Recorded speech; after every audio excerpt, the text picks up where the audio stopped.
मान तालुक्यात वीज प्रकल्पाच्या कामावर घात, अॅल्युमिनियमच्या तारा तोडून 5 लाखांचा माल लंपास.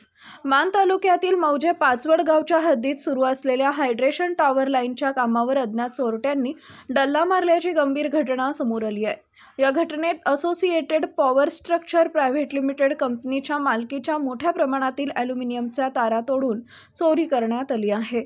दिनांक 28 डिसेंबर 2025 रोजी रात्री ते 29 डिसेंबर 2025 रोजी सकाळी 7 वाजेच्या सुमारास ही चोरी झाली असून चोरट्यांनी तब्बल 4000 मीटर लांबीच्या 29 मिलीमीटर जाडीच्या अॅल्युमिनियम तारा चोरून नेल्या आहेत. या चोरीमुळे कंपनीचं सुमारे 5 लाख रुपयांचं नुकसान झालंय. या प्रकरणी दहिवडी पोलीस स्टेशन इथं गुन्हा रजिस्टर नंबर 554/2025 अन्वये भारतीय न्याय संहिता कलम 303(2) प्रमाणे अज्ञात चोरट्या विरोधात गुन्हा दाखल करण्यात आला आहे. फिर्यादी संजय कन्हैयालाल नायक यांनी पोलिसांकडे तक्रार दाखल केली असून दहिवडी पोलिसांकडून परिसरातील CCTV, स्क्रॅप व्यावसायिक व पूर्वीच्या गुन्ह्यांचा तपास सुरू आहे. आरोपींचा शोध घेण्यासाठी पोलीस पथके कार्यरत आहेत. आवाज न्यूजसाठी संदीप जठार, गोंदवले.